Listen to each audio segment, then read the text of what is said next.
क्या आपने कभी सोचा है कि जो बड़े बड़े बिल्डर टीवी पर करोड़ों रुपए की एडवर्टीजमेंट चलाते हैं, हर महीने नए प्रोजेक्ट्स लॉन्च कर रहे हैं, वही बिल्डर आजकल सरकार के फैसलों पर इतनी पैनी नजर क्यों रख रहे हैं? आखिर ऐसा क्या बदल गया कि जिन कंपनियों के मालिक कभी कहते थे घर की कीमतें सिर्फ ऊपर जाएगी, आज वही कंपनियां चुपचाप जमीन खरीदने की बजाय कैश बचाने में लगी हैं? क्या उन्हें किसी बड़े तूफान की आहट मिल रही है? क्या रियल एस्टेट मार्केट में कुछ ऐसा होने वाला है जिसकी भनक आम खरीदार को अभी तक नहीं लग रही? और सबसे बड़ा सवाल, अगर बड़े बिल्डर डर रहे हैं तो क्या आम आदमी को भी डरना चाहिए, या फिर यही वो मौका है जिसका इंतजार सालों से किया जा रहा था? नमस्कार, मैं हूं राज के वर्मा और आप देख रहे हैं रिपोर्टर जी। दोस्तों, आज रियल एस्टेट की उस सच्चाई के बारे में बताऊंगा जो विज्ञापनों में कभी नहीं दिखाई जाती। मैं आपको बताऊंगा कि आखिर क्यों देश के बड़े डेवलपर्स आज पहले की तरह बेफिक्र नहीं है, क्यों उनके सामने एक साथ कई चैलेंजेस खड़े हुए हैं, और सबसे ज़रूरी बात, इस पूरे खेल में घर खरीदने वाले, इन्वेस्टमेंट करने वाले और ज़मीन रखने वाले लोगों को क्या करना चाहिए। इसलिए इस वीडियो को अंत तक ज़रूर देखिए, क्योंकि आखिर में मैं अपनी एक्सपर्ट राय भी दूंगा और आने वाले 2 से 3 साल भारत के रियल एस्टेट की तस्वीर कैसे बदल सकते हैं वो भी बताऊंगा। दोस्तों देखिए, सबसे पहले एक बात समझ लीजिए, बड़े बिल्डर कभी बिना वजह नहीं डरते। उनका बिजनेस 1000-2000 करोड़ नहीं बल्कि कई बार लाखों करोड़ रुपए के प्रोजेक्ट पर चलता है। अगर उन्हें कहीं भी रिस्क दिखाई देता है तो वो सबसे पहले अपने रणनीति बदलते हैं। बाहर से वो चाहे कितने भी कॉन्फिडेंट दिखे, लेकिन अंदर की मीटिंग्स में सबसे ज़्यादा चर्चा कैश फ्लो, फंडिंग, बिक्री और गवर्नमेंट की पॉलिसीज़ की होती है। आज भारत का रियल एस्टेट करीब 300 अरब डॉलर से ज़्यादा कमाना जाता है और अनुमान है कि 2030 तक इसका आकार $1 ट्रिलियन के आसपास पहुंच सकता है। लेकिन इसका मतलब ये बिल्कुल नहीं है कि हर बिल्डर सेफ है। बड़ा बाजार होने का मतलब ये नहीं है कि हर प्लेयर जीत रहा है। पहला डर है डिमांड और सप्लाई के बीच बैलेंस। पिछले कुछ सालों में खासकर लग्जरी हाउसिंग की सेल्स तेजी से बढ़ी। मुंबई, गुरुग्राम, नोएडा, बेंगलुरु और हैदराबाद में करोड़ों रुपए के फ्लैट्स रिकॉर्ड समय पर बिके। इससे बिल्डरों का कॉन्फिडेंस बढ़ गया और उन्होंने लगातार नए प्रोजेक्ट्स लॉन्च करना शुरू किया। लेकिन अब सवाल उठ रहा है कि क्या इतनी तेजी से बिकने वाले खरीदार आगे भी मिलते रहेंगे? अगर मांग थोड़ी भी स्लो हुई तो हजारों करोड़ रुपए का स्टॉक फंस सकता है। दूसरा डर है बढ़ती लागत। कुछ लोग पहले जो स्टील, सीमेंट, कॉपर, एल्यूमिनियम और मजदूरी की लागत थी, अब वही काफ़ी बढ़ चुकी। किसी भी बड़े प्रोजेक्ट में कंस्ट्रक्शन कॉस्ट का थोड़ा सा बढ़ना भी करोड़ों रुपए का एक्स्ट्रा बोझ बन जाता है। बिल्डर अगर कीमत बढ़ाते हैं तो कस्टमर पीछे हट सकता है, और अगर कीमत नहीं बढ़ाते हैं तो उनका प्रॉफिट कम हो जाता है। यानी दोनों तरफ दबाव है। तीसरा और सबसे बड़ा फियर है फंडिंग का। पहले बिल्डर आसानी से कर्ज लेकर प्रोजेक्ट शुरू कर देते थे, लेकिन अब बैंक, एनबीएफसी और इन्वेस्टर्स पहले की तरह आंख बंद करके पैसा नहीं लगा रहे। वो पूछ रहे हैं कि पहले पुराने प्रोजेक्ट पूरे करो, फिर नया पैसा मिलेगा। नई कंपनियां इसलिए भी सतर्क हैं क्योंकि पिछले दशक में हमने देखा कि कैसे सुपरटेक, आम्रपाली, जेपी और कई बड़े नाम कैश फ्लो की प्रॉब्लम में फंस गए। बाजार आज भी उन घटनाओं को भूला नहीं है। अब बात करते हैं खरीदार की, यानी आपके। आज का खरीदार 10 साल पहले वाला खरीदार नहीं है। वो इंटरनेट पर हर जानकारी देखता है, रेरा में जाके प्रोजेक्ट की स्थिति जांचता है, बिल्डर का ट्रैक रिकॉर्ड देखता है, सोशल मीडिया पर शिकायतें पढ़ता है। यानी सिर्फ चमकदार एडवर्टीजमेंट से अब फ्लैट नहीं बिकते, भरोसा बनाना पड़ता है, और भरोसा बनाने में सालों लगते हैं, जबकि टूटने में कुछ मिनट।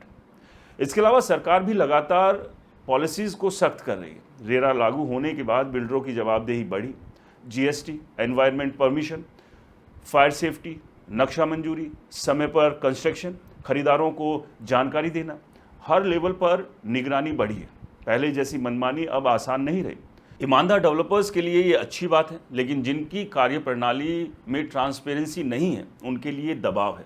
एक और बड़ा कारण है ज़मीन। आज बड़े शहरों में अच्छी लोकेशन की ज़मीन मिलना मुश्किल होता जा रहा है। जो ज़मीन बची है उसकी कीमत इतनी ज़्यादा है कि प्रोजेक्ट शुरू होने से पहले ही बिल्डर का भारी इन्वेस्टमेंट फंस जाता है। अगर बिक्री उम्मीद के मुताबिक नहीं हुई तो वही ज़मीन बोझ बन जाती है। अब एक उदाहरण से समझिए। मान लीजिए किसी बिल्डर ने 500 करोड़ रुपए में ज़मीन खरीदी। कंस्ट्रक्शन पर 700 करोड़ रुपए खर्च होंगे, यानी कुल लागत 1200 करोड़ रुपए। अगर बिक्री तेज़ी से होती है तो पैसा वापस आता रहता है और प्रोजेक्ट चलता रहता है। लेकिन अगर बिक्री 6 महीने या 1 साल धीमी हो गई तो बैंक का इंटरेस्ट बढ़ता जाएगा, एम्प्लॉयज़ की सैलरी, ठेकेदारों का भुगतान और कंस्ट्रक्शन कॉस्ट वो भी जारी रहेगी। यही कैश फ्लो का संकट होता है, जिससे बड़े बड़े बिल्डर भी डर रहे हैं। अब सवाल उठता है कि क्या भारत में रियल एस्टेट संकट आने वाला है? दोस्तों, मेरी राय में इसका जवाब सीधा हाँ या नहीं है। पूरे देश को एक नज़र में देखना सबसे बड़ी गलती होगी। गुरुग्राम का बाजार अलग है, मुंबई का अलग है, नोएडा अलग है। टियर 2 शहरों की कहानी बिल्कुल अलग है। जहां रोजगार बढ़ रहा है, इंफ्रास्ट्रक्चर बन रहा है और पॉपुलेशन बढ़ रही है, वहां अच्छे प्रोजेक्ट्स की मांग बनी रहती है। लेकिन जहां सिर्फ इन्वेस्टर्स के भरोसे प्रोजेक्ट लॉन्च किए गए, वहां पर दबाव बढ़ सकता है। एक और बात जिस पर कम चर्चा होती है वो है इन्वेस्टर्स का बिहेवियर। पहले लोग 2-2 और 3-3 फ्लैट सिर्फ इस उम्मीद में खरीद लेते थे कि कीमत दोगुनी हो जाएगी। अब ऐसा नहीं है। इन्वेस्टर किराए की इनकम, कैपिटल गेन, लोकेशन और डेवलपर की क्रेडिबिलिटी सब कुछ देखकर फैसला कर रहा है। यानी अंधाधुंध खरीदारी का दौर धीरे धीरे खत्म हो रहा है। भारत में अर्बनाइजेशन अभी भी तेजी से बढ़ रहा है। करोड़ों लोग आने वाले सालों में शहरों की ओर आएंगे। इससे घरों की जरूरत बनी रहेगी। लेकिन इसका मतलब ये कतई नहीं है कि हर प्रोजेक्ट सफल होगा।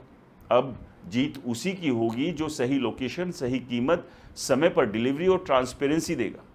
अब बात करते हैं बड़े बिल्डरों की स्ट्रैटेजी की। आपने देखा होगा कि कई बड़ी कंपनियां अब ज़मीन खरीदने के बजाय जॉइंट डेवलपमेंट मॉडल अपना रही, यानी ज़मीन किसी और की, कंस्ट्रक्शन बिल्डर करेगा और प्रॉफिट दोनों में बांटेंगे। ऐसा इसलिए क्योंकि इससे शुरुआती इन्वेस्टमेंट कम होता है और रिस्क भी घटता है। ये बदलाव बताता है कि बड़े प्लेयर भी अब पहले जितना जोखिम लेने को तैयार नहीं है। फॉरेन इन्वेस्टर्स का रवैया भी बदल रहा है।